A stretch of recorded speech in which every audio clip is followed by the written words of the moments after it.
There's going to be mass peaceful protests in the United States within the next 4 years, and I'm going to break down exactly why this is going to happen. This is not a matter of if, but when it will happen. Most people remember the 2020 riots clearly enough, and many were shocked at the sheer scale of destruction and devastation, and the numerous false narratives being peddled by the mainstream media. The 2020 riots followed the death of George Floyd and Jacob Blake, two outstanding citizens everyone should aspire to be like. The riots were inevitable, regardless of the spark that fueled them. They're a part of a cycle of historical rhythms that are doomed to repeat themselves again and again. So let's start in 1967, 2 years after the Civil Rights Act, where hundreds of thousands of African Americans moved into the Northern Territories like Detroit. Now, during the 1950s, Detroit was regarded as the Paris of America, affluent, culturally rich, and bursting with industry and opportunity. General Motors, Ford and Chrysler, who became known as the Three Giants. It was a golden era of full employment for a triumphant America. In the 50s and 60s, Detroit was a place to be. My dad talked about coming in here and walking down Woodward Avenue, and outside every bar, there was a job recruiter with a folding table taking applications for the factories. That's how competitive it was. He hopped from job to job. It was so competitive. During that golden age, Detroit was rebaptized Motor City. The population expanded as 200,000 more citizens, mostly African Americans, arrived, fleeing the destitution of the agricultural South. It was also a time of difficult race relations in America. Many white people dreaded the so-called black invasion, as some refer to it. Subsequently, the whites began to move further out, taking with them their tax contributions and their businesses. The town soon spread over 300 square kilometers. But within the space of a handful of years, the urban areas became poverty and crime-ridden, illustrated the first major example of white flight, where the indigenous population moves to the suburbs to avoid the aforementioned crime. Now, I wonder if it had anything to do with the huge demographic shift that happened in just a couple of years. Are these two consequences in any way linked? So what happened in 1967 to unleash, at the time, the most destructive scene on American soil since the Civil War? Which saw urban riots in many large cities, including New York, Newark, New Jersey, and Detroit. It is Detroit's violence, however, that is the subject of a new film. Michelle Miller takes us back.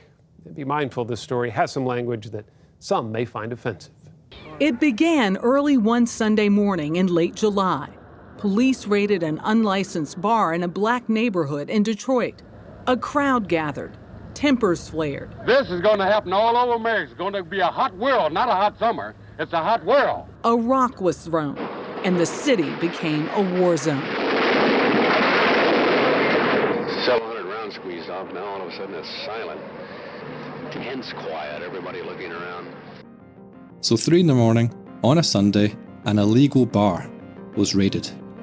If you run an illegal bar, it's going to be shut down by the police if they catch wind of it.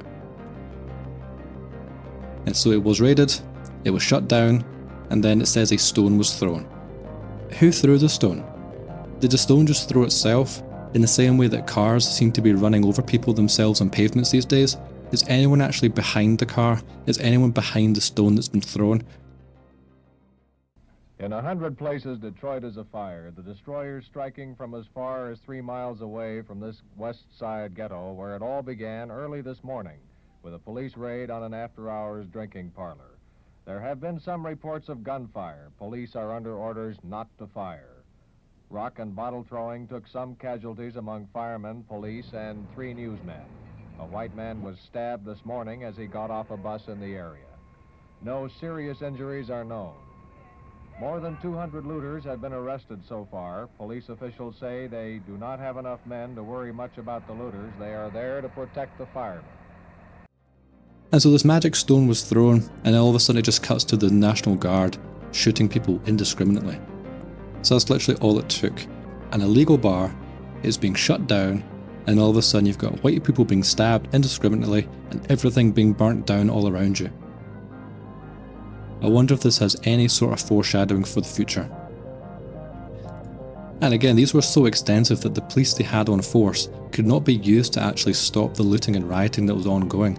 The majority of them had to be pulled back to simply defend the firemen from being attacked as they were doing their job, trying to put out the extensive fires that covered the entire city. Many Negro shop owners put up signs reading Soul Brother to avoid damage, but the firebombers and looters are indiscriminate.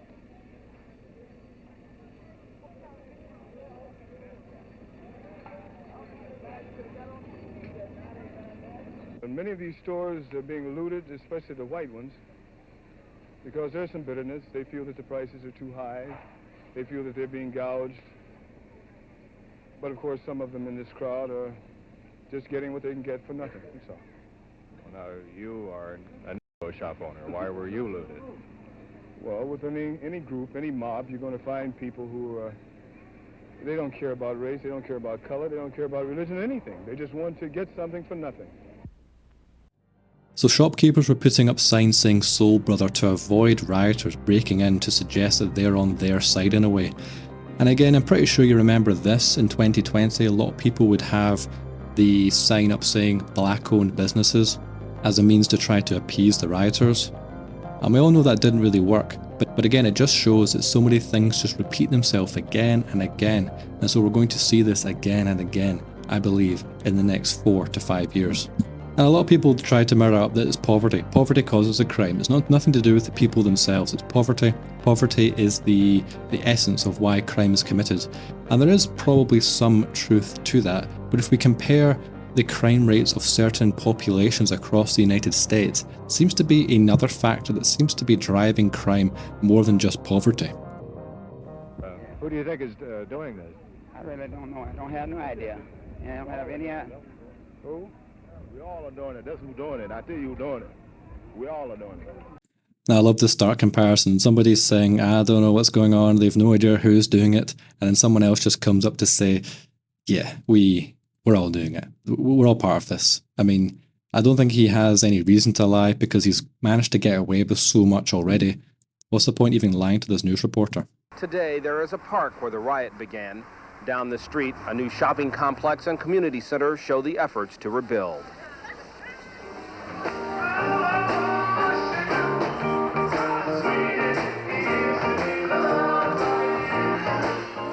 This group of singing policemen is another example of the change.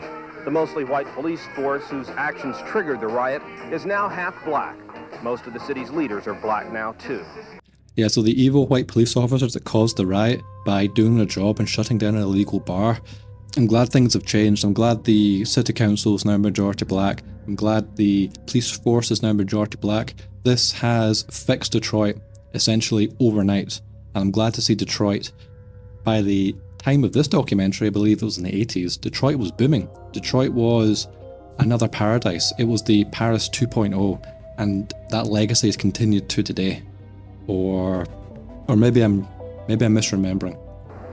Detroit has lost half its population as the riots sped up the white exodus to the suburbs that began in the 50s. Today, Detroit is 75% black and 30% unemployed. A black underclass has occurred in Detroit, whereby people have given up in terms of finding a job because the jobs are not there. Closed auto plants dot Detroit's landscape while most of the new jobs are created in the suburbs, far away from the urban poor. Drugs and violence have made this a dangerous place for the young. It's this image Detroit leaders want to change. Are people just living around this place waiting for a magic factory to drop out the sky in which would employ everybody? Is anyone actually an entrepreneur here? Good evening. This is Harry Reasoner. For the last few days, this country has lived under indictment. So here we've been living under indictment. Now what is the indictment? What is the crime? What is the underlying fuel for this devastation we've witnessed, the first time in America?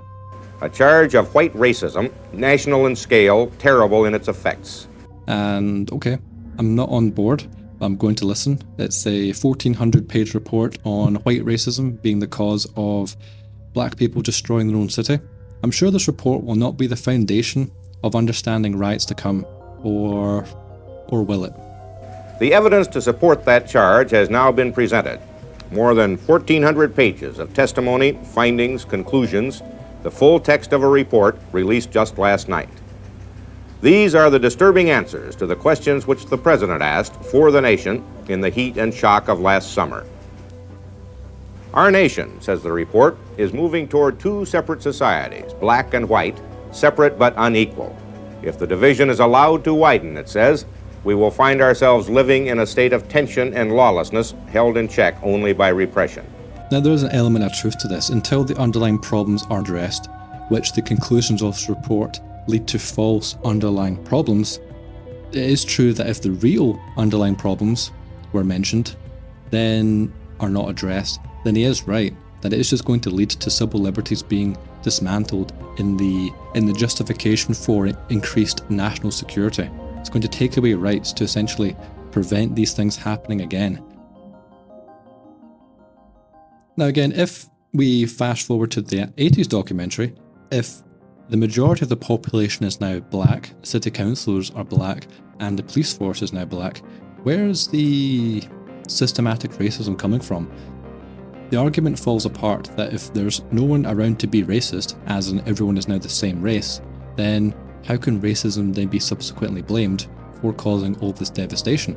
Where what we'll see as we move on to the next lot of riots, that it might not be white racism being the underlying issue here. 1,100 National Guardsmen have been rushed into as many areas as they can cover, protecting police. Looters carry off thousands of dollars worth of goods with a gay sort of leisure. Gun shops have been raided, and as you walk through the area, people shout from their homes, "Watch out for the snipers." Everybody's return to their homes. Return to your homes, protect your own property. Curfew for 9 o'clock.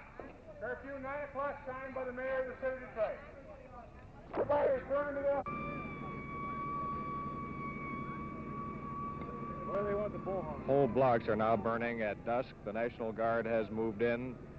The state police are cordoning off dozens of blocks of this west side.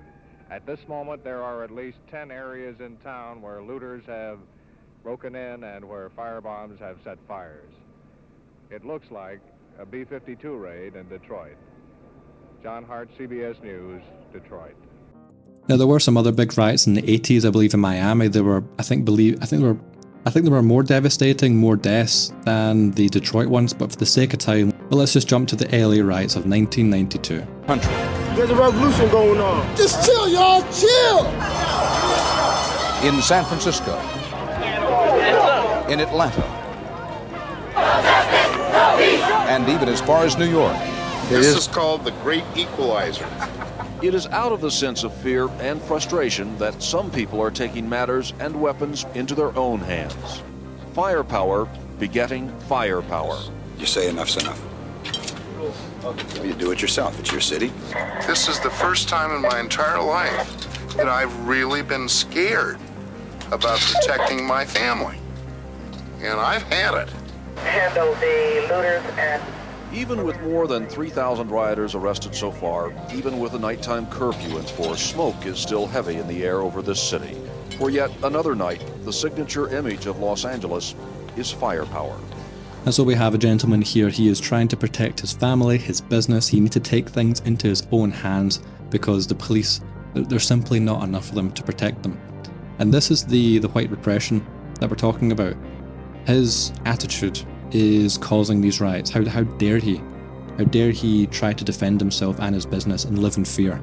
It's the fear of his family being killed that is causing these riots.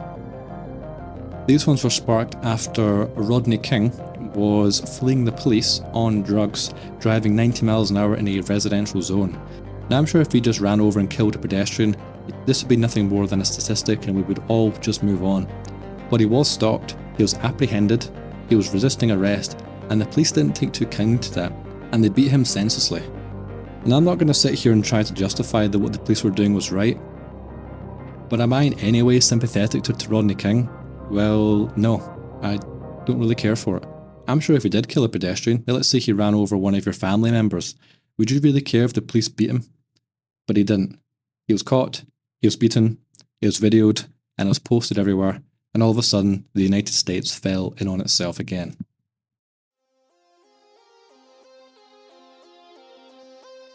Some of the first victims were white motorists caught in the wrong place at the wrong time. But as the authorities begin to take back the streets, more and more of the dead are black, many dying in encounters with police. At least 1,300 people have been injured, a situation threatening to overwhelm hospital emergency rooms. So there you have it in the broadest terms. This is the price to pay for diversity. And here's just a surface level. Dozens of dead, hundreds injured, and thousands arrested, and hundreds of millions of dollars in damages. And this doesn't even cover the price of policing and the National Guard used to stem the riots. It also doesn't cover the cultural and civilizational damage that has been inflicted on a generation. If you want multiculturalism, you need to say it out loud now. This is the price that you're agreeing to pay for your own ideology. And just as a quick aside, Sadiq Khan in London, he said, be prepared for terrorist attacks. These are part and parcel of living in a major city.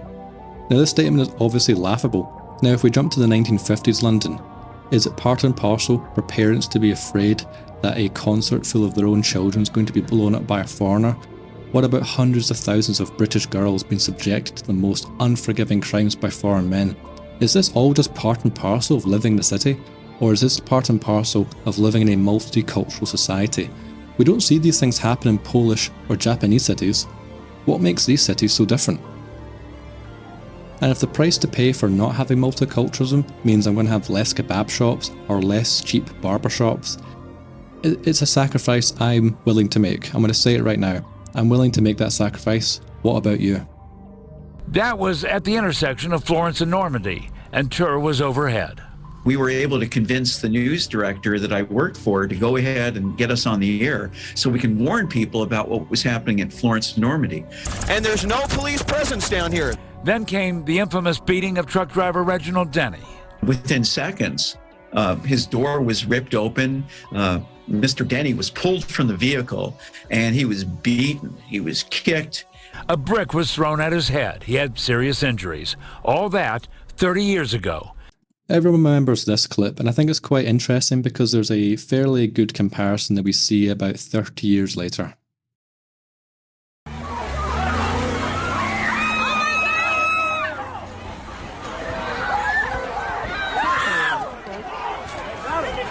Oh my gosh. You can see oh that my gosh. Truck was going incredibly. Well, oh my gosh. People got out of the way. That's a good thing. If he was honking his horn, maybe, I don't know how that happens. I honestly don't know. So here we have another red truck in the middle of the riots, and what do you think happens to this guy? And the news report I found on this topic, it was quite interesting. It was only about that the truck driver avoided charges. Nothing to do about charges being raised on the people who dragged him out of his truck and beat him senselessly. If you do live in America and you drive a big red truck and there's civil unrest, please avoid the cities. That's my advice to you now. What happened here had nothing to do with race. In this one block is the Los Angeles melting pot, the electronics store owned by Iranian immigrants, Lupita Bakery, Hispanic, a black-run bookstore, and down at the end, a furniture shop owned by Koreans. This was a pretty dangerous neighborhood you decided to set up business in originally, though, wasn't it? No, not really. Not really. People are decent. We all help each other. They are decent people. But just before midnight last night, someone smashed through the doors and emptied the Lee family's furniture store. Yeah, stealing, looting, and shooting. This is not the USA. We can make this society a lot better. This guy's pretty white-pilled. I'm not sure about you, but I think he's too white-pilled for his own good, given the fact that his city, his business, and everything around him has been burnt down. So I wonder if he's been able to maintain this level of stoicism for another 3 decades. Most of the rest of this block of Pico Boulevard near downtown Los Angeles had already been torched. The bookstore wasn't looted, but it burned down when someone set fire to the shoe store beside it. Again, this is another funny comparison. I was trying to find a clip of the United States. I remember it vividly, where it was a mall and the usual suspects were destroying all the shops, but they missed out one particular shop, and it was a bookshop. But the only comparison I have from here is South Africa in 2021. And again, we see here all the shops been destroyed, but all but one, and it's the bookstore. Now you may think this is not a good comparison because it's a completely different country, but I mean the United States is essentially South Africa in many parts already, so I believe this is apt, so I'm going to leave this in here. Sharp James is the mayor of Newark. When you see what's going on in Los Angeles and in other cities across this country, what thoughts go through your mind? To see buildings being burned and looting, we know from our prior experience here in the city of Newark that those buildings will not be replaced in years to come, decades. We still have those scars. We still have the poor image from the rioting of '67. It takes decades to even bring grass up in those lots again. So this guy acknowledges that the effects of the riots in 1967 are still present. Buildings haven't recovered, infrastructure is still devastated. Yet what conclusions does he draw for being the reasons for this new wave of riots? The underlying problems, says Mayor James, were never solved. And until this country recognizes that racism is as healthy and alive and well, it is fundamental as motherhood and apple pie in America, we'll never address it, we'll never cure it.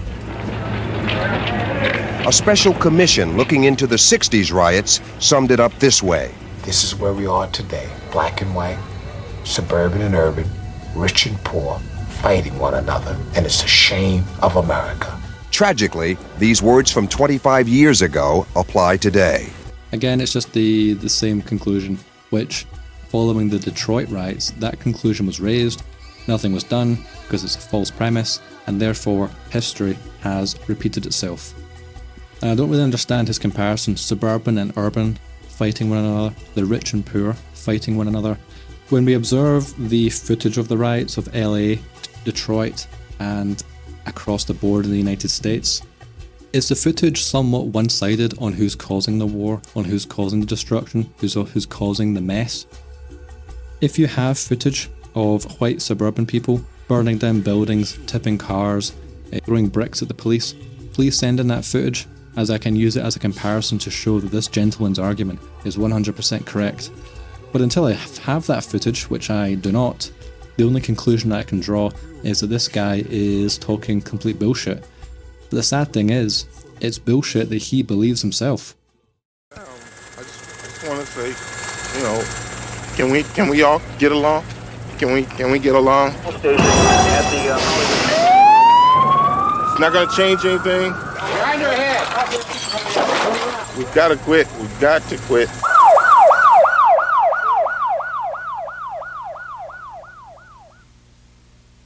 We want to send a message to this community.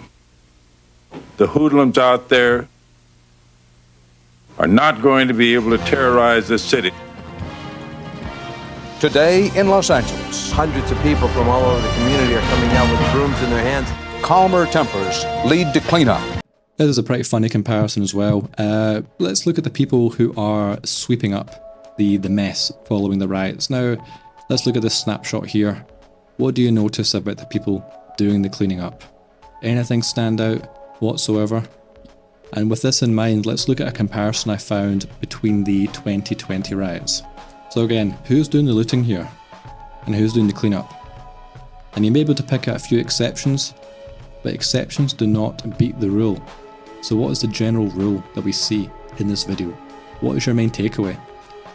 These two images here, I believe, is a beautiful metaphor for the United States. Just look carefully. I'm not going to comment further. The images speak for themselves. And one of the shop owners, and I believe this is something mentioned quite a few times, that there is this underlying resentment that builds up, and the riots unleash like a pressure valve, where everything bubbles up, everything goes crazy for a while, it dies down, the pressure decreases, and then things return to normal for a period of time till things happen again. But this resentment takes form in many different ways. For example, if you are going to court and you're to be judged by a room of people of your peers, what if the people making the judgment are simply not your peers? But what's worse, what if the people making the judgment make a judgment based on their own revenge against society? Thinking that gesture, that's a competitor. He had been through a big ordeal, he fought hard, and he'd won. One of the jurors, I believe it was juror number 6, a male black, stood in the jury box and raised his fist like this.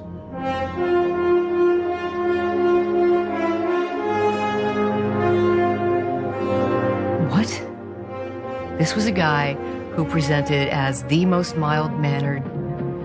And then we find out, yeah, he was a member of the Black Panthers years ago.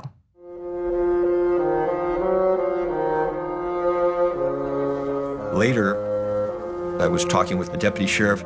He had taken jurors to where they were released. Glad to be back. I feel free. He said all across this parking lot there was like high fives and cheers and smiles, and he said I heard it over and over. That was payback for Rodney King.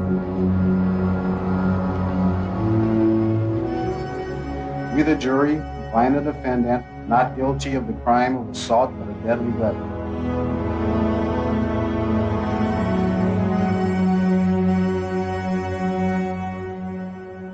Do you think that they're members of the jury that voted to acquit OJ because of Rodney King? Yes. You do? Yes. How many of you think felt that way? Oh, probably 90% of us. 90%? Did you feel that way? Yes. That was payback. Uh-huh. You think that's right? So you're going to see this more and more in the future, and when there's going to be big cases where a jury is involved, just look very closely to where they base the case to be done. What sort of pool of jurors are they pulling from? We see the exact same thing with the Daniel Penny case, and it's an absolute miracle which he managed to get off with it because of the issues of trying to find impartial jurors to mediate the case. And so, a couple of decades past, there has been some minor outbursts, but nothing quite like what happened in 2020, where we see chants of no justice, no peace, defund the police, and there's more talk of revolution. And now there's a new element to it, where there seems to be blatant communist agitators within these crowds fueling the destruction.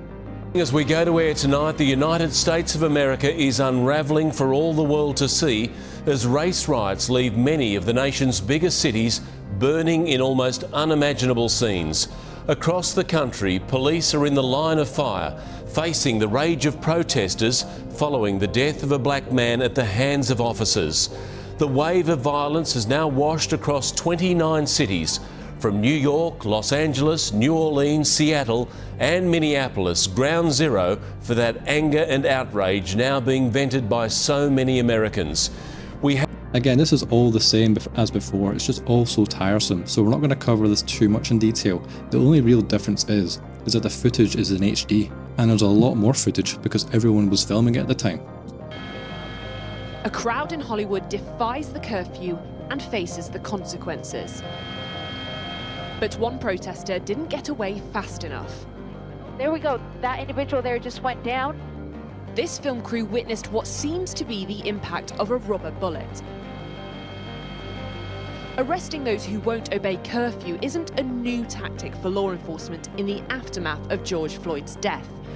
But what's significant here in Los Angeles is how early the stay-at-home order began. The harshest curfew the city has seen since race riots almost 3 decades ago. I mean, everyone's just really mad that black people are being treated so badly by the law enforcement, and this keeps happening over and over again. So this is why people are rioting, and yes, we do need law and order, but we need a different kind of law and order, I think. And again, this is this image here. I'm not really going to go into much detail of what we're looking at here, but this image, this person, is a representation of the biggest problem in essentially Western politics. This right here, this is it. This is one of the biggest reasons why we're in the mess that we're in right now. So we do need law and order, but a different type of law and order. Well, in order to implement law and order, it needs to tackle the crimes that are being committed. So what sort of crimes are being committed by certain demographics in the country? And my general opinion in all this is that in the decline of civilizations, the acceleration of which it descends gets faster and faster. So while it's only been less than a decade since the last outburst, the time between the next will be shortened. But by how much, it is hard to say, but a safe bet would be that this is going to happen during the Trump presidency of 2025 to 2029. It is going to happen, so you better be ready.